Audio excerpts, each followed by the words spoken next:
A finales del siglo XIX, la tradición esotérica adquiría popularidad en Occidente. Encabezados por H. P. Blavatsky, quien junto con el coronel Henry Steele Olcott fundan la Sociedad Teosófica. Muchas de las enseñanzas fundamentales de la teosofía se encuentran en las cartas transmitidas por dos maestros de sabiduría. Los Mahatmas son maestros de alto rango en la escuela de la vida. Son personas evolucionadas que han alcanzado un conocimiento directo y un dominio sobre las leyes del universo, evolucionando hacia una conciencia de su potencial espiritual y a otros planos del ser. Movidos por la compasión hacia toda la raza humana, los maestros estaban interesados en comunicar su conocimiento al mundo. Muchas de sus enseñanzas de contenido metafísico y filosófico se encuentran en la extraordinaria correspondencia de estas cartas enviadas por los maestros a Alfred P. Sinnett en 1883.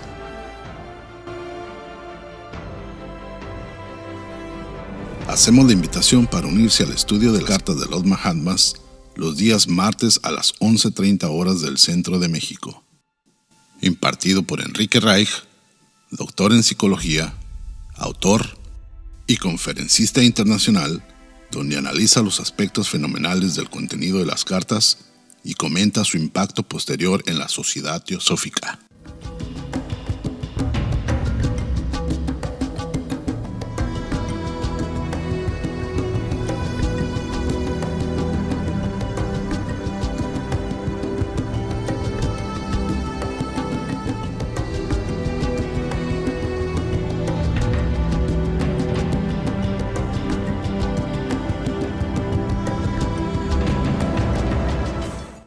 Vamos a iniciar primero esta pequeña introducción antes de que darle al hermano Oscar, el doctor Oscar Galindo Ramírez, la palabra para que presente el estudio del día de hoy. Buenas tardes, buenos días, sí, son lo que más hay ahorita. Y quizá algunos buenas noches, no lo sé, pero posiblemente. Estamos iniciando la última sesión del mes de agosto. Todo se está yendo más rapidísimo. Y en esta ocasión tenemos como colaborador invitado al doctor Oscar Galindo Ramírez, que nos va a presentar el estudio de este lunes. No les he mandado la guía debido a que ha habido estas dos invitaciones, pero el mes que entra estaré enviando siempre con la información general, sin entrar a los detalles, y con las meditaciones, eso sí, sin ningún problema. Bien, vamos a empezar. La dedicación. Les pido a todos que la vayamos repitiendo internamente. Oh tú sol dorado del esplendor más excelente, ilumina nuestros corazones y llena nuestras mentes, así que nosotros, reconociendo nuestra unidad con la divinidad que es el corazón del universo, podamos ver el camino a nuestros pies y llevar nuestros corazones y nuestras mentes a esos distantes objetivos de perfección, estimulados por tu propia luz radiante. Así sea. A continuación vamos a hacer una invocación diferente, que creo que me la mandó Magali, más o menos creo que fue así. La podemos seguir internamente. Se llama Mora en mí. Mora en mí, tú el divino rayo átmico, y vierte tu luz sobre esta mi alma. No tengo más esperanza ni fuente de tu luz que tú. Oh tú que todo lo posees, mora en mí. Cuando ruge la enfermedad o las nubes a mi alrededor se arremolinan, sé mi consuelo y mi canción. El Señor de la luz nunca puede abandonarme, y este gran Rey de Reyes mora en mí. No pido consuelo ni ser antes el dolor inmune, pues sé que la disciplina es siempre una conquista. Pero alguna vez descúbrete, Señor, y sonríeme, y por indigno que sea, mora en mí. Así, a través de todo el mal, el dolor, la enfermedad y la pena, tu mano me guiará y sujetará mi yo inferior. Y día tras día recibirás esta plegaria mía. Oh Rey de la Paz, Dios mío, mora en mí. El autor es Wilton Hack y apareció en la revista de Theosophist de junio de 1899. Bella, inspiradora invocación a nuestro ser interior, a nuestro rayo átmico. Bien, la consiguiente información de este cartel del programa de los lunes. En septiembre tenemos solamente 4 fechas y aunque no he hablado todavía con Oscar, parece que él también va a estar con nosotros hasta que él me lo diga para poder tomarlo. Rafa va a estar también, o sea, tendremos a los 2 invitados colaboradores, que espero sea permanente hasta donde ellos puedan.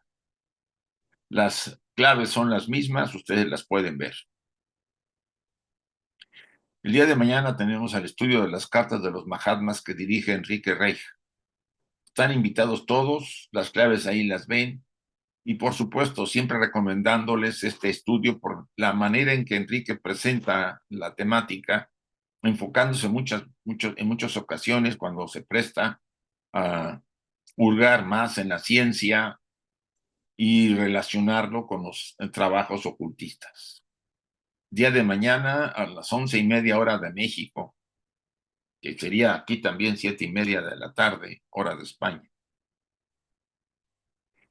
Este próximo domingo invitamos a la conferencia la Federación Teosófica Interamericana, que se va a realizar por el hermano Tomás Carlos Barriga, la rama de Lima, Perú. El tema es ¿qué es realmente la meditación? Domingo 3 de septiembre, 10 horas, hora de México, y bueno, todas las horas que ven ahí. Y por supuesto, las claves son las mismas siempre. Se va a estar distribuyendo este cartel para que todos estén enterados y incluso puedan invitar a otros. Insisto, ¿qué es realmente la meditación por parte del hermano Tomás Carlos Barriga, que ya ha estado con nosotros y tiene unas magníficas presentaciones? Estaremos dejando a partir de este momento, Oscar. Gracias, Isaac. Ok, buenas tardes, buenas noches, que son los lugares más frecuentes que tenemos ahorita. Algunos serán ya buenos días también.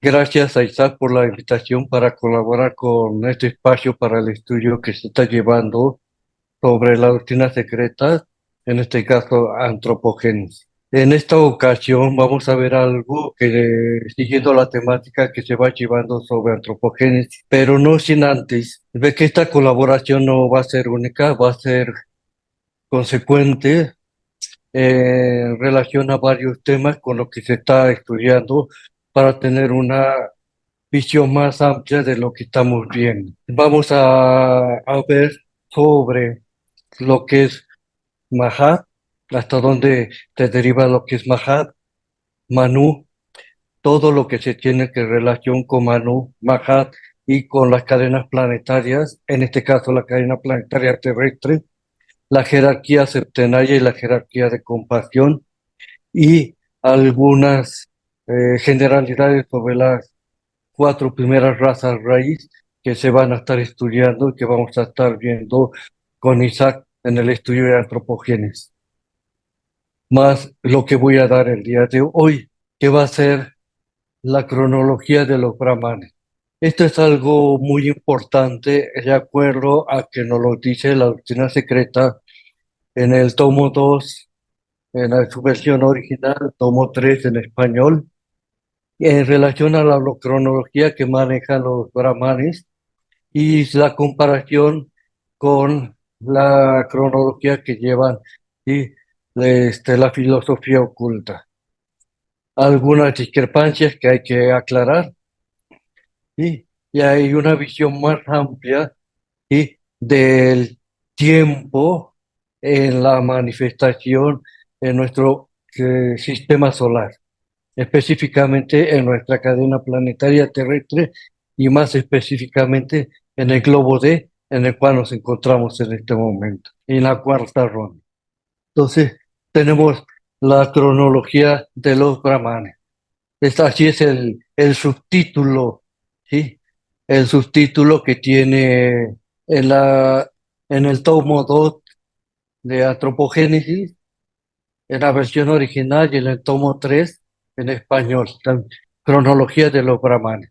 Nos dice en la doctrina secreta, no existe enigma mayor en la ciencia, ningún problema se presenta tan desesperadamente insoluble como la cuestión,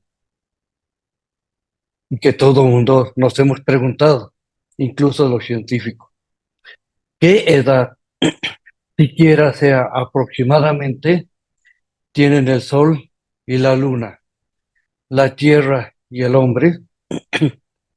¿Qué sabe la ciencia moderna de la duración de las edades del mundo o tan siquiera de los periodos geológicos? La respuesta es nada, absolutamente nada. Y tiene su razón de ser. Hasta el presente no ha podido hacerse ningún cálculo numérico digno de crédito acerca de la edad del mundo y del hombre. Y tanto la geología como la antropología están a oscuras. Y sin embargo, cuando un estudiante de la filosofía esotérica pretende presentar las enseñanzas de la ciencia oculta, nadie le hace caso. ¿Por qué esa conducta cuando los hombres científicos más eminentes no han podido llegar ni a siquiera a un acuerdo aproximado? Y esto lo estaba diciendo los maestros y la señora Blavatsky en el siglo XIX. Ya estamos en el siglo XXI y sigue vigente. Se van haciendo, sí, varios descubrimientos, y que van confirmando lo que ya los maestros y la señora Blavatsky nos estuvieron diciendo en esa época del siglo XIX. Es verdad que no se debe culpar a la ciencia por ello. Ciertamente que en las profundas tinieblas de las edades prehistóricas, los exploradores se pierden en un laberinto cuyos grandes corredores carecen de puertas, sin que dejen percibir salida alguna en el pasado arcaico. Entonces los científicos desde ese entonces y actualmente, ¿sí?, no tienen mucho conocimiento a lo que se llaman, sí, edades prehistóricas, antes de la historia que se conoce o que la ciencia pretende conocer. Entonces, no tiene una guía, pero la guía nos lo están dando, sí, en este caso la doctrina secreta. Perdidos en el embrollo de sus propias especulaciones contradictorias, rechazando, como siempre lo han hecho, el testimonio de la tradición oriental, sin clave alguna, sin un indicador que los guíe, ¿qué pueden hacer los geólogos o a los antropólogos más que recoger el delgado hilo de Ariadna cuando lo perciben y continuar luego totalmente a la aventura, sin saber a dónde les va a llevar, por ese desconocimiento que se tiene? Por esto, se nos dice, en primer lugar, que la fecha más remota que alcanzan los anales documentales se considera generalmente por la antropología solo como el primer punto claramente visible del periodo prehistórico, ¿sí?, en que se inicia la historia conocida. Ese es el primer punto claramente visible del periodo prehistórico. Después de eso, hacia atrás, sí, sí, se pierde, precisamente porque no tienen esa guía. Precisamente por estas llamadas edades, vamos a principiar. Son prehistóricas solo para la simple invención de la materia, sí, de los científicos materialistas. Para la mirada de águila espiritual del vidente y del profeta de cada raza, el hilo de Ariadna se extiende más allá de este periodo prehistórico, sin interrupción, sin cortaduras, de un modo seguro y constante.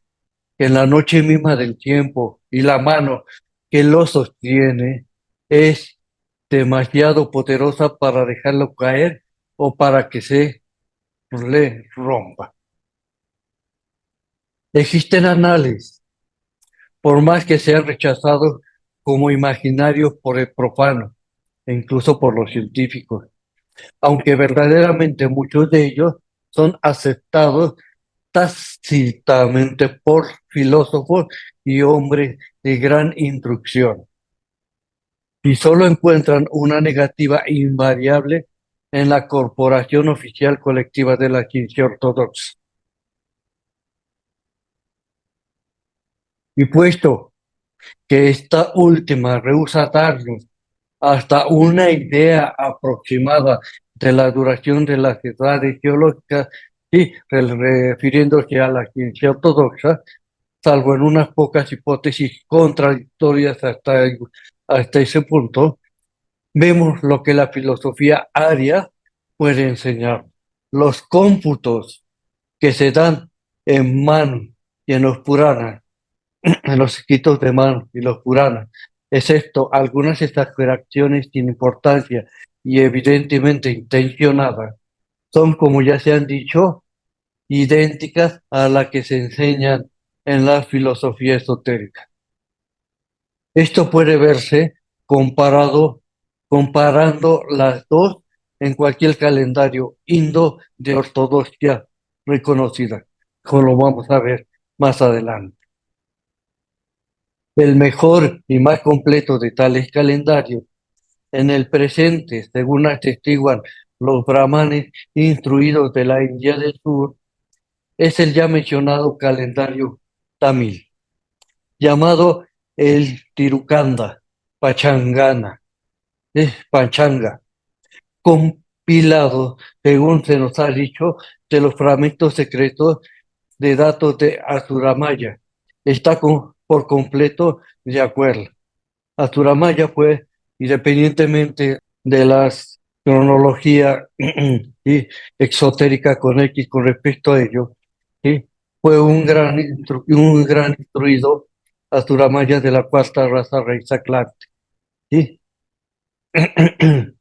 Y que muchos lo llaman que tuvo mucho que ver, sí, con la magia negra o con un gran mago negro. Pero hay muchas suspicacias con respecto a él. Pero a él se debe, sí, que este calendario, el darse a conocer este calendario tamil, sí, llamado el Tirukanda Pachanga. Sí. Entonces, con lo que está por completo de acuerdo con la filosofía esotérica. Las cifras que se dan a continuación son del calendario a que nos hemos referido. La nota al pie señala los puntos en que hay desacuerdo con las cifras de la escuela Arya Samaj. Hay que recordar, ¿sí?, que la evolución tiene dos vertientes, ¿sí?, o dos curvas, una descendente, ¿sí?, que va de lo más espiritual a lo más denso de la materialidad o de la materia, y la curva ascendente que va de los aspectos más densos de la materia hacia, ¿sí?, el aspecto, ¿sí?, más sutil del aspecto espiritual. Entonces, no es igual la energía, ¿sí?, y todas las fuerzas que se manejan en la curva descendente que en la curva ascendente. Y esto es de mucha gran importancia, ¿sí?, porque esa dirección que lleva la naturaleza, ¿sí?, nos va a decir, ¿sí?, hacia dónde nos vamos a dirigir, y todo lo que está incluyendo en esta naturaleza, incluyendo al sistema solar, incluyendo a las diversas cadenas planetarias, incluyendo la terrestre, incluyendo, ¿sí?, nuestro planeta o globo incluyendo al ser humano, sí, están influenciados por ellos irremediablemente. Y la ciencia, como no tiene ese conocimiento, no tiene esa guía, ¿sí? Entonces le da igual, ¿sí? Que los hallazgos que se den, ¿sí? La parte final de la tercera raza raíz se puede medir y puede ser igual a los hallazgos que se hagan, ¿sí? A los inicios, ¿sí? De la quinta raza raíz. Una va en la curva descendente y el otro está en la curva ascendente. Entonces está muy diferente. Y teniendo en cuenta que en la curva ascendente, como hay una tendencia al aspecto espiritual, ¿sí? La radiación que se presenta es mayor, ¿sí? Que en la curva descendente. Entonces esto nos da un parámetro para, ¿sí? Saber que muchas formas en que los científicos actuales están midiendo el tiempo, midiendo los estratos, midiendo los fósiles, se están equivocando por ello, porque no tienen esta referencia, y esta referencia es muy importante, no es igual. La curva descendente tiene su razón de ser y la curva ascendente de la evolución también tiene su razón de ser. Nada más que hay que comprender. Cuando se pretende entender la evolución de las razas raíces en el globo D, hay que entenderlo de esa manera. ¿Mm? Entonces, hay un artículo, ¿sí? Que está en inglés, ¿sí? De David Pratt, que tiene también su página, David Pratt, con respecto a lo que acabo de decir, sus relaciones científicas, el del porqué de esta situación. Nos lo mencionan también y muchos los maestros de forma velada. Y aparte de eso, si no entendemos bien, ¿sí? Que si el ser humano se encuentra ahorita en la curva ascendente, ¿sí? Para decir, dejando el aspecto material para irse acercando más al aspecto espiritual, ¿sí? Y va al sentido contrario en relación a la dirección que lleva la naturaleza, pues va a haber sufrimiento por ir en contra de ello. Una de las enseñanzas que nos dieron los maestros y la señora Blavatsky en relación a las dos curvas de evolución que está presente en todo el universo manifestado, ¿sí? En el sistema solar, en las cadenas planetarias, y en nuestro planeta D, como globo D, que conocemos como la Tierra, ¿sí? En el ser humano. Entender estas dos curvas de evolución, la descendente y la ascendente. La descendente que va de lo más espiritual, del aspecto más espiritual, a lo más denso de la materia. Y el ascendente, ¿sí? Que va del aspecto más denso de la materia y al aspecto mucho más sutil del aspecto espiritual. Esas dos curvas no se comportan de igual manera, ¿sí? La primera, la descendente, se conoce como de oscuridad. La segunda, la ascendente, se conoce como la curva de luz, por las connotaciones que se acaban de referir. Entonces las fuerzas y la energía que están presentes y se van manejando en la curva descendente no es igual a las que se proyectan, a las que se manejan, a las que están presentes en la curva ascendente. Entonces no es lo mismo medir o hacer una medición, ¿sí? A nivel de los estratos geológicos, a nivel de los fósiles, en culturas que se desarrollaron en la curva descendente a las que se están desarrollando en la curva ascendente. Por una razón, la radiación presente en la curva ascendente es mayor que la descendente. ¿Por qué? Porque y se está tendiendo hacia el aspecto espiritual. No estamos hablando de la radiación atómica que nosotros conocemos y que muchas veces empezamos a ver, ¿sí? De esa manera. Es una radiación que está presente, ¿sí? En todo el universo y en el cual aumenta cosa que no está presente en la curva descendente. Por eso los antropólogos y los geólogos, cuando miren en culturas, civilizaciones que se desarrollaron en la tercera raza raíz o en la primera mitad de la cuarta raza raíz, la Atlante, no va a ser igual a las que se desarrollan en la curva ascendente, en las primeras razas y subrazas de la quinta raza aria, ¿sí? O de la segunda mitad de la raza Atlante, ¿sí? Entonces van a ser diferentes esas mediciones. Al no tener en cuenta esto, sí, van a caer en ese error. Hay una página, esto lo está refiriendo David Pratt en su página, ¿sí? David Pratt, que está en inglés, ¿sí? Que tiene muchos artículos con respecto a varios temas teosóficos, entre estos el aspecto científico que menciona esta situación, pues hay que tenerlo en cuenta. No es lo mismo esas mediciones. Y por otro lado, no es lo mismo lo que sucede en la curva descendente a lo que sucede en la curva ascendente. La curva descendente tiene una dirección muy diferente a la que tiene la curva ascendente. En la curva ascendente ya es y una tendencia ascendente hacia lo espiritual. Pero si nosotros como seres humanos vamos en contra de esa dirección que lleva la naturaleza, pues va a haber sufrimiento, va a haber más dolor, con todas las consecuencias, o ir en contra de esa dirección de la naturaleza. Entonces, al ir en contra de esa dirección de la naturaleza, entonces karma entra en acción.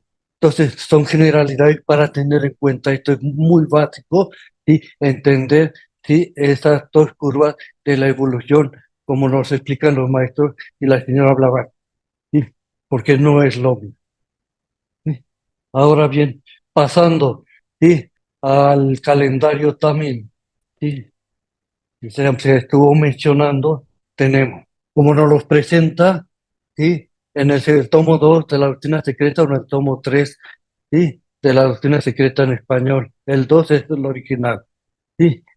Entonces tenemos al calendario también llamado el Tirukanda Pachanga, que tiene 6 apartados.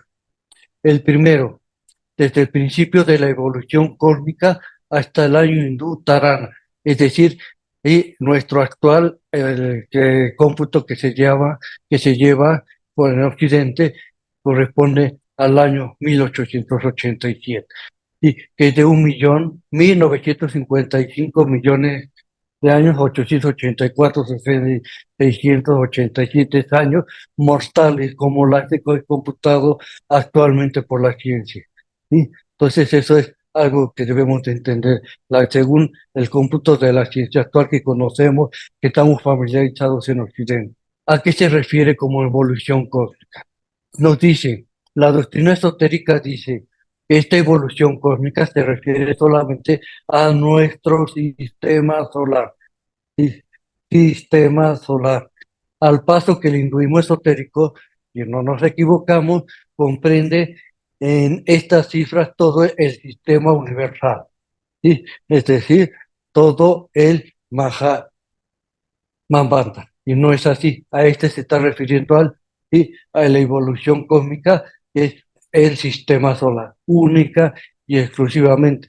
Esta es una de las diferencias en relación a lo que presenta el calendario tamil y lo que nos dice la filosofía esotérica. Segundo, los reinos astral, mineral, vegetal y animal, hasta el hombre, han necesitado para su evolución 300 millones de años. Pero ¿qué nos dice la doctrina esotérica? Nos dice otro punto para el desacuerdo. El ocultismo nos dice que los prototipos astrales de los reinos mineral, vegetal y animal hasta el hombre han invertido ese tiempo, 300 millones de años, en su evolución, ¿sí?, rehaciéndose de los materiales desechados de la ronda precedente, es decir, de la tercera ronda, los cuales, aunque muy densos y físicos en su propio ciclo, son relativamente etéreos comparados con la materialidad de la mitad de nuestra ronda.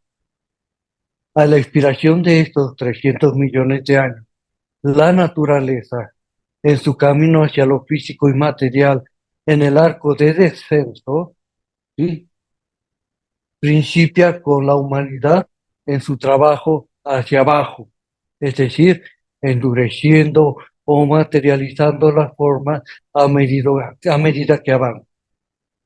Así que los fósiles que se encuentran en las capas a las que debiera asignarse una antigüedad, no de 18 millones, sino de muchos cientos de millones de años, pertenecen en realidad a formas de la ronda precedente, es decir, de la tercera ronda en el globo D, los cuales cuando vivían eran mucho más etéreas que físicas, según ahora conocemos los físicos, ¿sí?, para tener esta referencia. Si lo percibimos y esfumamos como formas tangibles, se debe al proceso de materialización o cristalización que hemos mencionado y que tuvo lugar después al principio de la cuarta ronda, la actual, en la cual nos encontramos en este momento, y que alcanzó su máximo después de la aparición del hombre, procediendo paralelamente con su evolución física. Esto solo aclara el hecho de que el grado de materialidad de la Tierra cambia, sí, par y paso, es decir, paso a paso con el de sus habitantes. Y así encuentra el hombre ahora, como fósiles tangibles, lo que una vez fueron, para sus sentidos actuales, los 5 sentidos físicos, formas etéreas de los reinos inferiores. Las cifras brahmánicas mencionadas se refieren a la evolución que comienza en el globo A y en la primera ronda. ¿Sí? Esa es la diferencia. En este volumen solo hablamos de esta, la cuarta ronda. Es decir, en el volumen 2 de Antropogénesis de versión original o volumen 3, ¿sí?, de Antropogénesis en versión en español. ¿Sí? Entonces ya tenemos, sí, sí, todas estas aclaraciones con respecto, sí, a estos cómputos de este calendario también en su aspecto 1 y en el aspecto 2. Con respecto al aspecto 3, tenemos tiempo transcurrido desde la primera aparición de la humanidad en nuestra cadena planetaria, 1664 millones 500.987 años mortal. Ahora, ¿qué nos quiere decir aquí los maestros? Esta diferencia, así como el cambio en los últimos 3 ternos de la cifra 987, no pueden la escritura explicarlo. No es porque no supiera, ¿sí?, no porque no nos lo podía dar en ese momento. Hay muchas cosas que se nos dieron, ¿sí?, pero no se nos dieron mucho de las cosas, ¿sí?, que los maestros y las que yo hablaba aquí sabían, ¿sí?, y que no les era permitido, ¿sí?, divulgar. Entonces, no lo explica, ¿sí? Según todos los cálculos, una vez deducidos los 300 millones, ¿sí?, que vemos en el apartado 2, en el aspecto 2, la cantidad debería ser, ¿sí?, 1.655.884.687 años, pero se dan como se hallan en el calendario tamil, a que nos hemos referido y según fue traducido. La escuela del difunto Pandit Dayanath Sarasvati, fundador de la Arya Samaj, ¿sí?, da una fecha de 1960.852.987 años. ¿Sí? Ve así el Arya Magazine, ¿sí?, la revista Arya de Lahore, en cuyas cubiertas se lee la palabra. Era Arya, 1.960.852.987 años. ¿Sí? Entonces, esta otra aclaración, ¿sí?, que nos hace la ciencia esotérica. En el aspecto 4, el número de años transcurridos de la Manvantara Vaisvata, o el periodo humano, hasta el año 1887 es justamente de 18.618.728 años. Mm. Y a este respecto, ¿sí? La filosofía esotérica nos dice, Manu Vaivasvata es el ser humano. Habla en aspecto figurativo, ¿sí? Pero básicamente es el ser humano y también es la humanidad, ¿sí? Entonces, Manu Vaivasvata es el ser humano. Algunas versiones le añaden los siete rishis, ¿sí? O la jerarquía séptuple, que en la alegoría de Maitreya Avatara se salvó del diluvio en un bote como Noé en el arca, ¿sí? Por tanto, este Manvantara, Vaisvasvata, sería el periodo post-diluviano, es después del diluvio. ¿A qué se refiere esto? Esto, sin embargo, no se refiere al diluvio atlante posterior, al que desapareció la mayor parte de este continente atlante, ni al de Noé, ni tampoco al diluvio cósmico, ¿sí? O pralaya de oscuración que precedió a nuestra ronda, ¿sí? Es decir, al terminar la tercera ronda, hay un periodo de oscuración antes de que empiece la cuarta ronda, sino a la aparición de la humanidad en esta ronda, en la cuarta ronda. Hay una gran diferencia, sin embargo, entre el pralaya naimítica, refiriendo a este como ocasional o incidental, y prakrítica, es como elemental, ayantika, como el absoluto, y el nitya, el pralaya perpetuo, siendo descrito este último como la contingente recoalescencia del universo de Brahma al fin del día de Brahma. Sí. En la siguiente diapositiva vamos a ver sobre estos pralaya. Sí. Un sabio teósofo Brahman presentó la cuestión de que existía tal pralaya cósmico, porque de ser así, el logo, entre paréntesis, Krishna, como lo menciona, tendría que volver a nacer. Y él es Aja, es decir, no nacido, ¿sí? O el nacido por sí mismo. No vemos la razón de esto. Se dice que el logo nace solamente en sentido metafórico, lo mismo que el sol nace todos los días, o más bien una radiación de este sol nace por la mañana y se dice que muere cuando se desaparece, ¿sí? Mientras que lo que sucede es que es simplemente reabsorbida en la esencia padre, ¿sí? La luz es absorbida por esa esencia padre del sol. El paralaya cósmico es para las cosas visibles, no para el mundo arrupa, ¿sí? Está refiriendo a los últimos cuatro planos del sistema solar. Informe. Aquí es arupa o informes, informe. El pralaya cósmico o universal se presenta solo al cabo de 100 años de Brahma, ¿sí? Cuando se dice que tiene lugar la disolución universal, como vamos a ver más adelante. Entonces, Avyaya dice las escrituras esotéricas, la vida eterna simbolizada por Vishnu, asumiendo el carácter de Rudra, el destructor. De los tres aspectos es el destructor. Entra en los siete rayos del sol, es decir, se reabsorbe todas las aguas del universo. Alimentados de este modo, los siete rayos solares se dilatan en siete soles e incendian todo el cosmos, lo que está escrito, sí, en esa obra. ¿A qué se está refiriendo estos pralayas? Sí, lo vamos a ver en la página siguiente. Sí. Y prosiguiendo a esto, dice en el aspecto 5, el periodo completo de un Manvantara es 308.448.000 años. No hay una observación.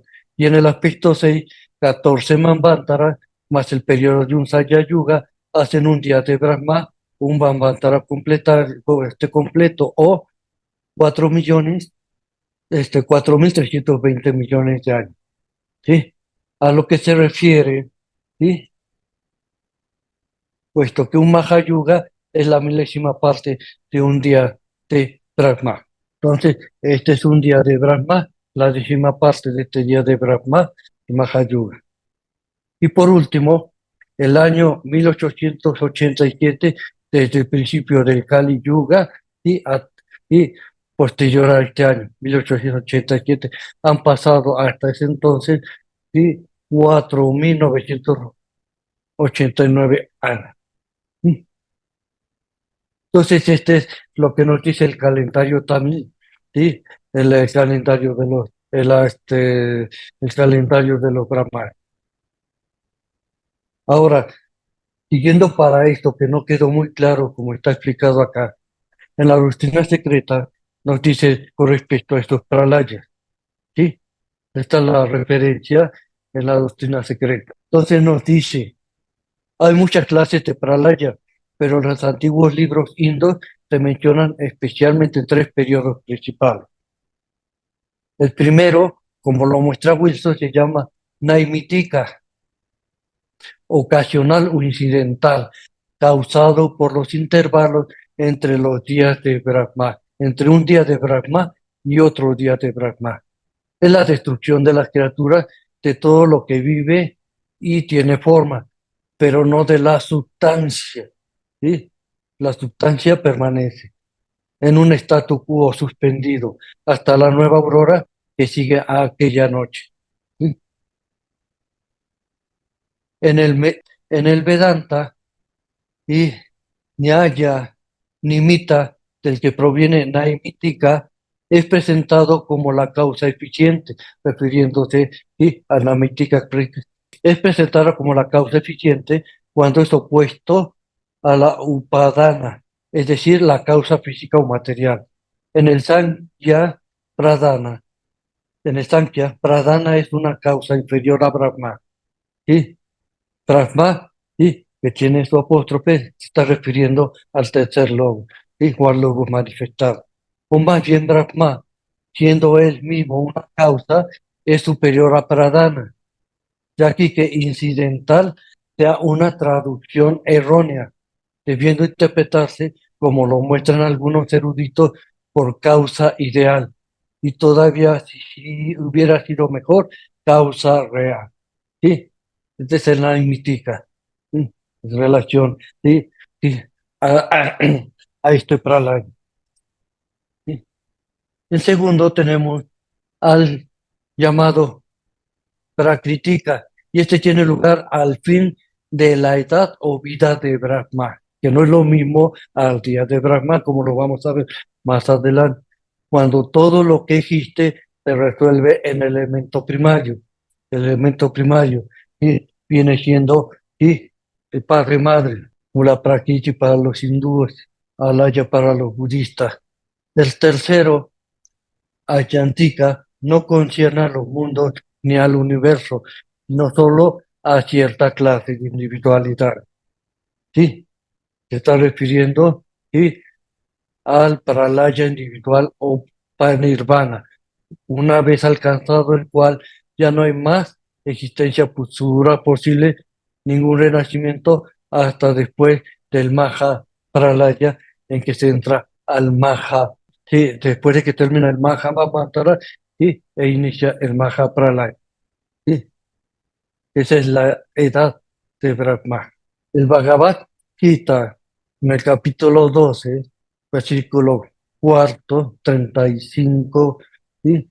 Habla de una cuarta clase de pralaya, el niyya o disolución constante, y lo explica como el cambio incesante que tiene lugar imperceptiblemente en todas las cosas de este universo, desde el globo hasta el átomo, en todo. Es el crecimiento y la decadencia, la vida y la muerte, la referencia a la doctrina secreta. Aquí tenemos que el calendario también completo después de hacer estas observaciones, ¿sí? En sus 6 aspectos, ¿sí? Ya explicado, y la duración de cada uno de ellos. Tenemos los cómpulos, los cómputos por Rao, Parador, ¿sí? En el que se encuentra en el Teosófico de noviembre de 1885, en el cual la doctrina secreta nos refiere para aclarar más claro ¿sí? Lo que se explicó con respecto al calendario también. ¿Sí? Y esto nos va a aclarar muchas dudas que se nos presentaron, ¿sí? En relación al cómputo que se dio en el calendario también. Entonces empieza por lo siguiente: 360 días de los mortales hace un año, ¿sí? Un Krita Yuga, es decir, el yuga dorado, el que mayor duración tiene es de 1.728.000 años. El Treta Yuga, ¿sí? O el de plata, ¿sí? Tiene 1.296.000 años. El Vapara Yuga, el de bronce, tiene 864.000 años de duración.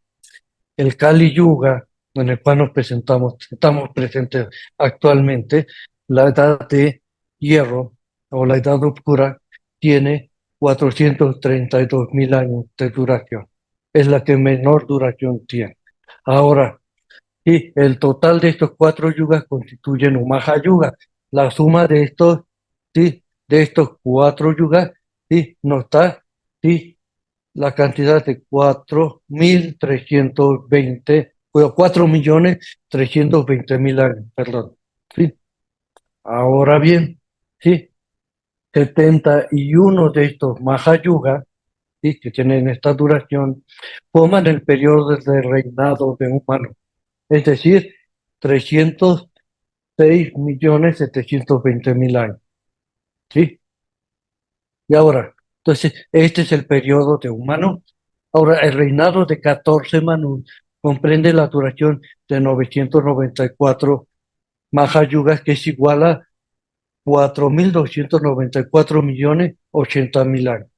Ahora bien, a esto hay que añadirse los años. Esto es los intervalos entre el reinado de cada Manú, que son 14, los cuales equivalen a 6 Mahayugas, igual a 25.920.000 años. ¿Sí? Ahora, el total de estos reinos e interregnos, es decir, entre reinos y entre esos reinos de 14 Manús, es de 1.000 Mahayugas que constituyen un Kalpa. Esto es un día de Brahma. Es de 4.320 millones de años, que es donde nosotros podemos darnos una pequeña idea de la evolución en la que estamos ahorita inmersos antes de alcanzar el nirvana. Entonces, ahorita lo vamos a ver. Como la noche de Brahma tiene igual duración que el día, un día y una noche de Brahma contienen 8.640 millones de años. Y 360 de tales días y noches de Brahma hacen un año de Brahma, que es igual a 3.110.400 millones de años. Y 100 años de estos 100 años de Brahma semejantes constituyen todo el periodo o la edad de Brahma. Esto es el Maha Kalpa, ¿sí? O el Maha Manvantara. 311.040.000 millones de años. Entonces, este es el cómputo, ¿sí? En que nos refieren la filosofía oculta para entender mejor el cómputo, ¿sí? Del calendario también. Ahora bien, como ya había visto esto, al término de esto, entramos a la noche de Brahma. La noche de Brahma es lo que conocemos como Nirvana. Al término de una cadena planetaria, en este caso, la cadena planetaria terrestre con sus 7 rondas. Entonces, todo esto, lo que está relacionado, ¿sí? Con esa cadena planetaria, como lo vamos a ver.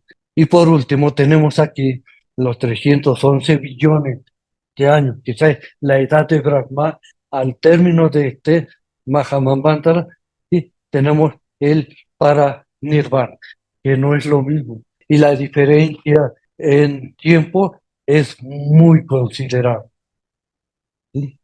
Entonces, nirvana y es una cosa, parinirvana es otra cosa totalmente diferente. Entonces nos dicen, estas son las cifras esotéricas aceptadas en toda la India y concuerdan muy aproximadamente con las de las obras secretas.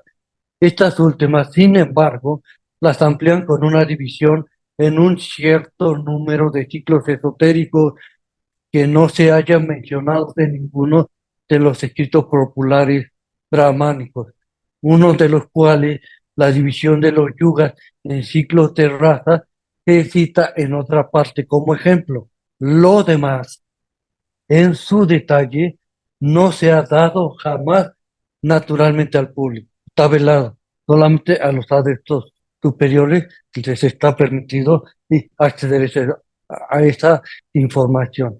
Nosotros no, nos dieron nada más la generalidad. Sin embargo, esos ciclos son conocidos de todos los brahmanes, los dos veces nacidos, es decir, que nacen el nacimiento normal como nosotros y vuelven a nacer cuando alcanzan la iluminación. A eso se refiere los dos veces nacidos. Vija o iniciado, como su nombre lo indica. Y los Puranas contienen referencias, algunos de ellos en términos velados, circunstancia que ningún orientalista positivista ha tratado jamás de poner en claro y podría, aunque quisiera.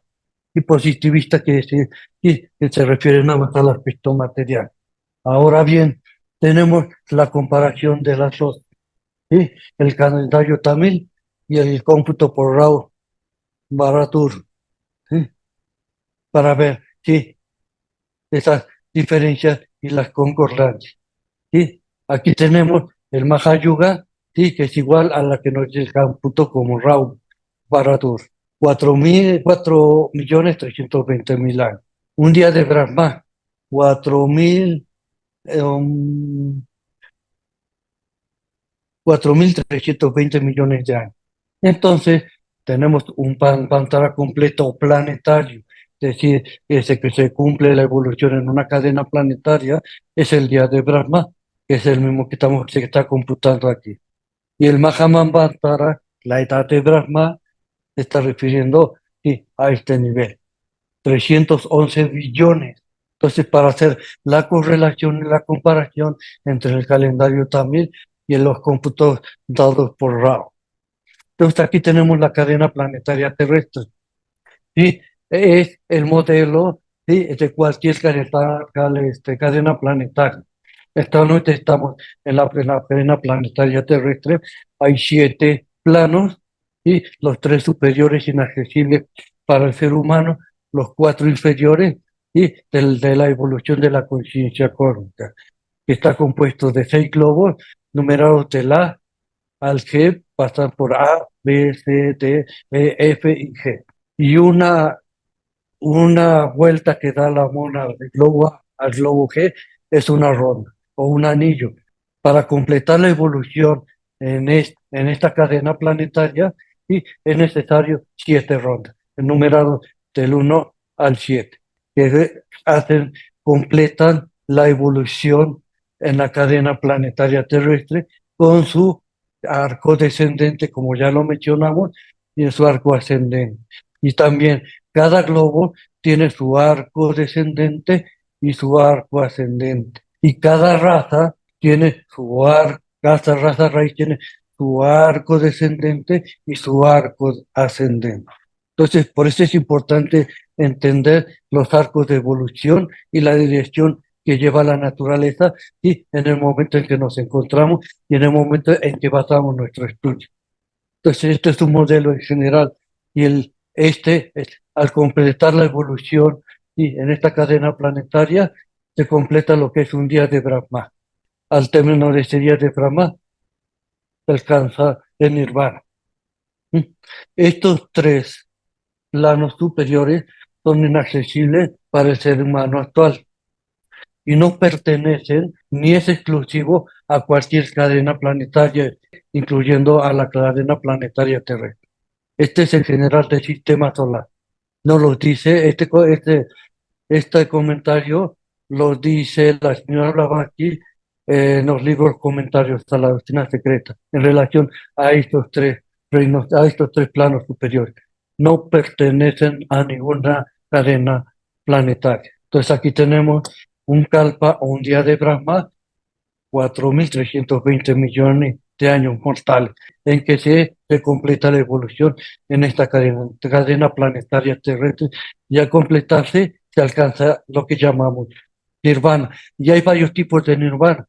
Y este es otro uno de los nirvanas menores. Y hay otros más otros nirvanas mayores.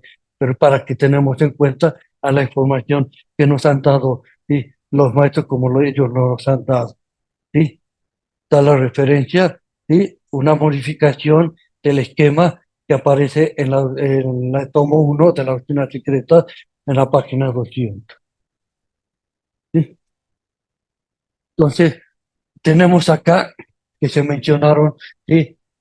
Al, los, a los 14 manos. ¿Sí? Y hay dos por cada ronda. ¿Sí? Sabemos que la cadena planetaria terrestre tiene 7 rondas y en cada ronda hay 2 manus. ¿Sí? El primero, que se llama el Manu Raíz, y el segundo, que se llama el Manu Simiente de la primera ronda. ¿Sí? El Manu Raíz se referente al inicio ¿sí? de la cadena planetaria, es decir, en el planeta o globo A, y el simiente en el planeta o globo G. ¿Sí? Globo A, globo G. Y así tenemos en la segunda otros 2, en la tercera otros 2, en la cuarta otros 2, en la quinta otros 2, en la sexta otros 2 y en la séptima otros 2. Entonces son 14 manus de la cadena planetaria terrestre. Aquí están sus nombres. ¿Sí? El actual, ¿sí? El Manu Vaivapata, este nuestro progenitor, se encuentra a este nivel. Pero esto lo vamos a ver con más detalle cuando veamos a los Manu Vaivapata en la cadena planetaria terrestre, ¿sí? Específicamente. Ahorita nada más es una generalidad para darnos ¿sí? una idea ¿sí? a lo que se está refiriendo ¿sí? con los 14 reinos de Manu que se está refiriendo 14 reinos de Manú. 4 millones, son 4.294 millones, que es mucho menor que al día de Brahma, ¿sí? Porque aquí ya se le suman y este cómputo. Entonces, para dar una idea precisamente de lo que estamos hablando. Este reinado de 14 Manus es igual a 4.294,80 millones de años mortales. Y aquí tenemos la comparación de los 14 Manus y el referente a la cadena planetaria terrestre, sus 7 globos, sus 7 rondas, curva descendente y curva ascendente. Entonces, ya para terminar, vamos a ver lo que nos dice la filosofía culta sobre los pralayas y manvatas. Nos dicen hay 3 clases de pralayas y manvantaras. El pralaya universal o maha pralaya o en correspondencia el manvantara universal, que es el maha manvantara. 2, el pralaya y manvantara solar. 3, el pralaya y manvantara menor. ¿A qué se refiere esto? A lo siguiente. Cuando termina el pralaya 1, el pralaya universal, comienza el manvantara universal. Entonces todo el universo tiene que revolucionar de nuevo. Y se está refiriendo al Maha Manvanta. Cuando llega el pralaya de un sistema solar, afecta únicamente a ese sistema solar. Un pralaya solar es igual a 7 pralayas menores, como vamos a ver ahorita. Los pralayas menores del número 3 solamente atañen a nuestra sarta de globos, los 7 globos, ya sea que en ellas se generan hombres o no. A una sarta como esta pertenece nuestra Tierra, es decir, nuestra cadena planetaria terrestre. ¿Sí? Y estos pralayas menores cuando terminan ¿sí? las cadenas planetarias terrestres. Entonces, termina una cadena planetaria terrestre, entra en pralaya, hay otros 6 pralayas menores, ¿sí? Para completar un pralaya menor. Y hay otros 7 manvataras menores, lógicamente, con respecto a eso. ¿Sí? Esto lo nos dicen ¿sí? en la carta de los maestros, en la carta 15.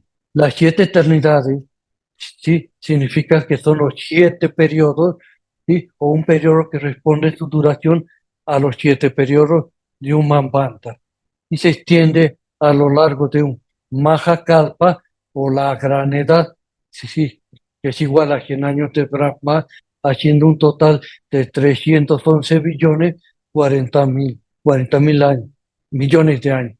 Y cada año de Brahma se conoce de 360 días y del mismo número de noches de Brahma calculó por el Chandrayana o año lunar que se utilizaba en ese tiempo.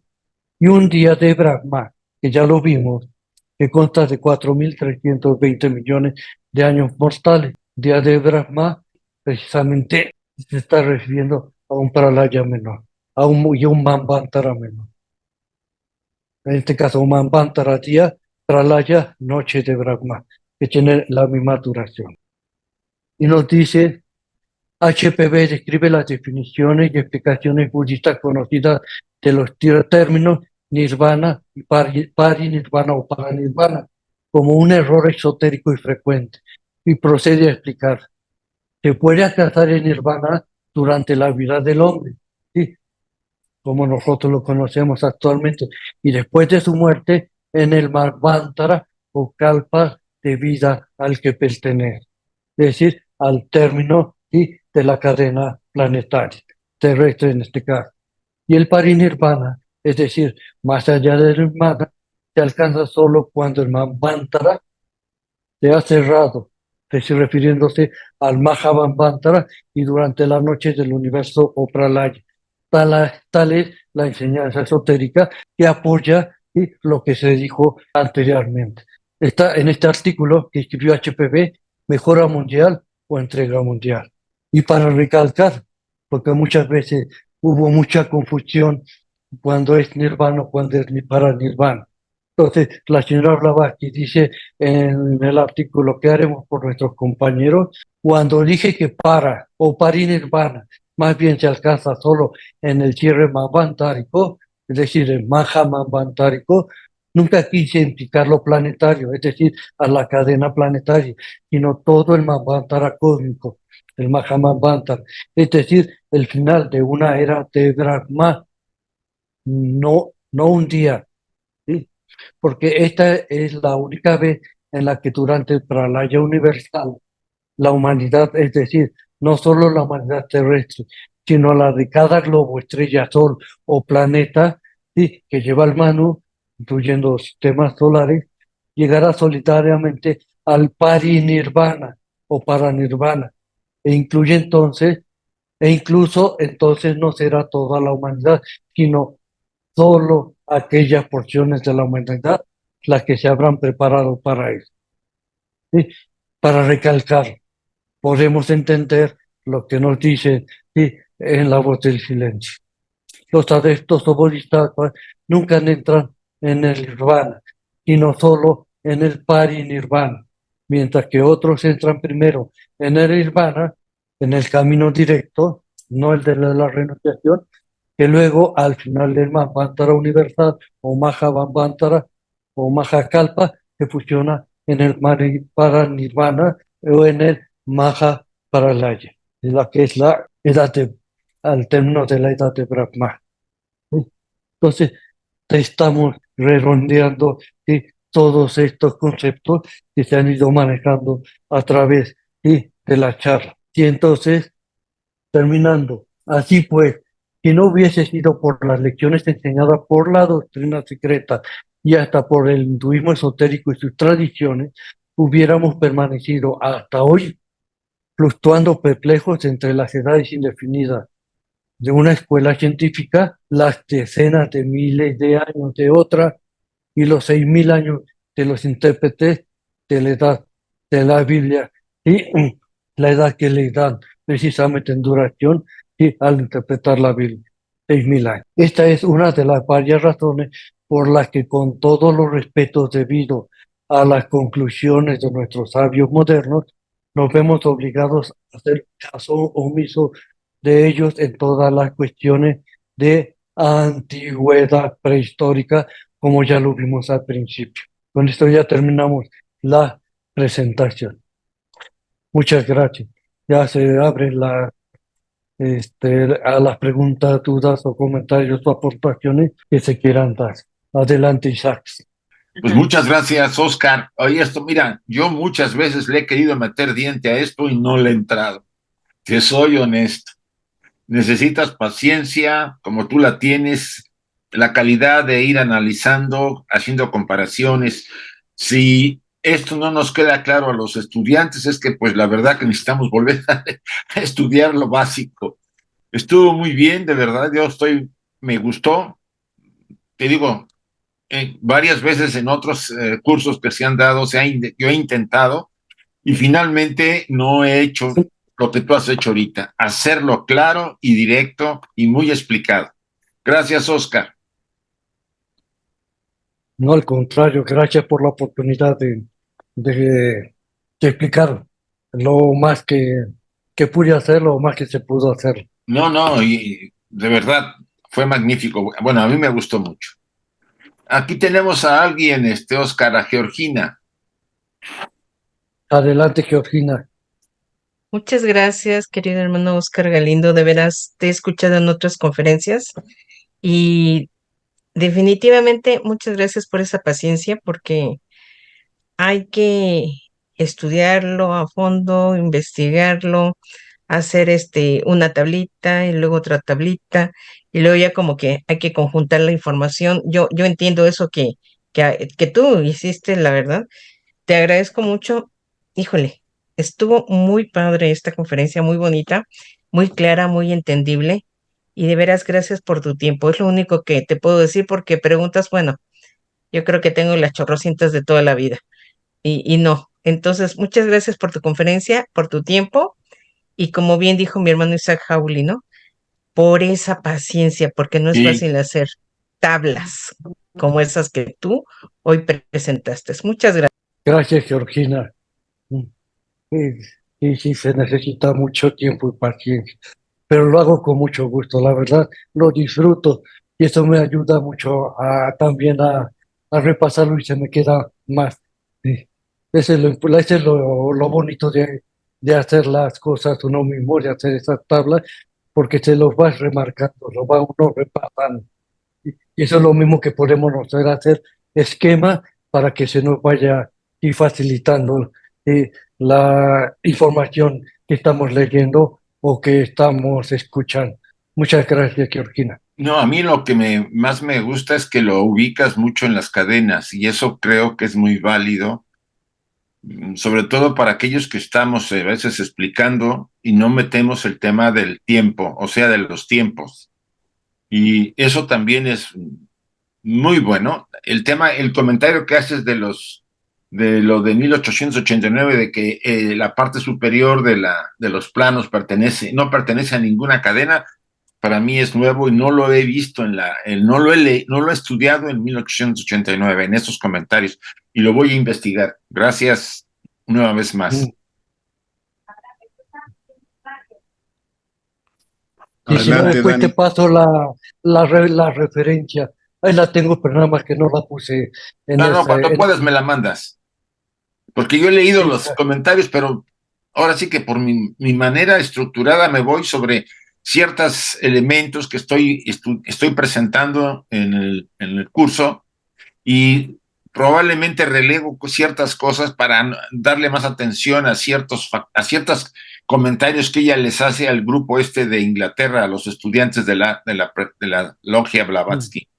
Y es ahí donde se te puede escapar el comentario, pero lo voy a buscar si es que me haces el favor ahora sí que me lo facilitas. claro que sí, Isaac, con mucho gusto. Dani, Hermano Oscar, Ah, infinitamente agradecido por todas esas informaciones. Como el hermano Isaac dice, y la hermana Georgina, excelentemente por su paciencia, gracias. Pero le voy a decir la verdad, tengo un mito saliéndome de la cabeza. Me ha cocinado el cráneo, para decirlo poco. Pero tengo una preguntita respecto a los manús.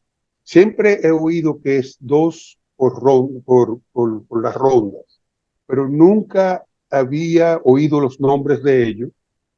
Tampoco sabía en qué globo se manifestaban básicamente, que fue lo que entendí, en el A y el G, respectivamente.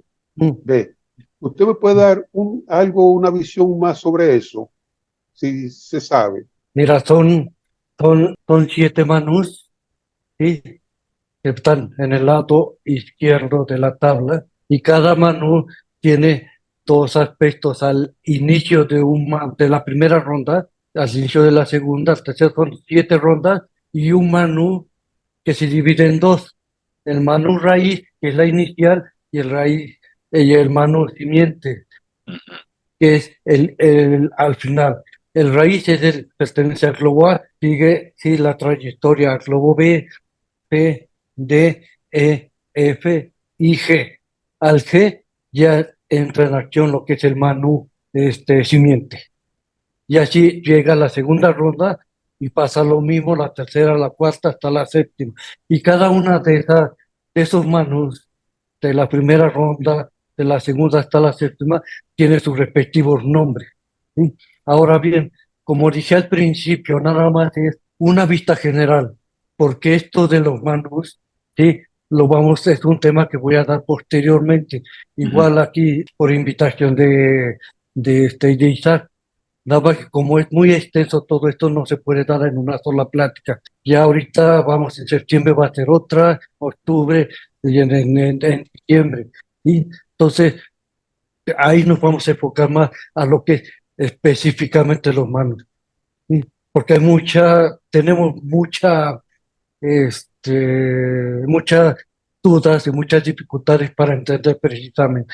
Por eso el tema va a ser Manu, de dónde viene el Manu, cuáles son los Manus, características de esos Manus y las que se presentan en la cadena planetaria terrestre. Porque explicar todo esto nos llevaría muchísimo tiempo.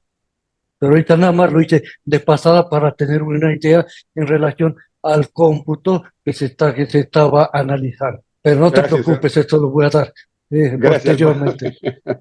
Sí, pues, muy interesante esa referente a sus manús, ¿verdad? Por lo menos ya me diste una pista de algo de los nombres y esas cosas, pero creía al principio como que se dividían en dos o algo así, pero seré paciente. Gracias, hermano Oscar. Gracias, Dani. No sé si hay alguien más esté interesado en hacer alguna pregunta. No, más nadie tiene la manito levantada.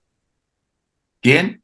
Nadie, no hay Nadie. nadie más. Entonces vamos ya que el tema demanda estudio, pues vamos a darle las gracias finalmente a nombre de la Federación Teosófica Interamericana a Oscar y el esfuerzo que hace por presentarnos temas que sinceramente todos deberíamos abordar en la doctrina oculta, pero a veces por lo mismo lo postergamos, ¿no?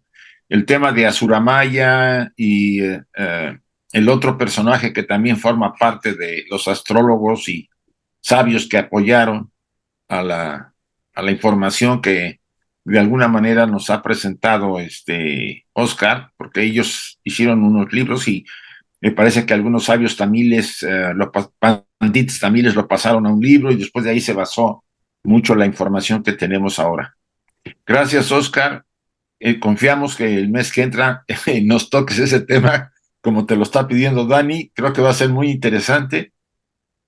Y les pido a todos antes de cerrar la sesión, cerremos de todos modos con la invocación de Annie Besant este trabajo del día de hoy. Unos segundos que cierren sus ojos y repitamos lo siguiente. Oh vida oculta que vibras en cada átomo. Oh luz oculta que brillas en cada criatura. Oh amor oculto que todo lo abarcas en la unidad. Que cada ser que se sienta uno contigo sepa que es uno con todo lo demás. Así sea y gracias a todos.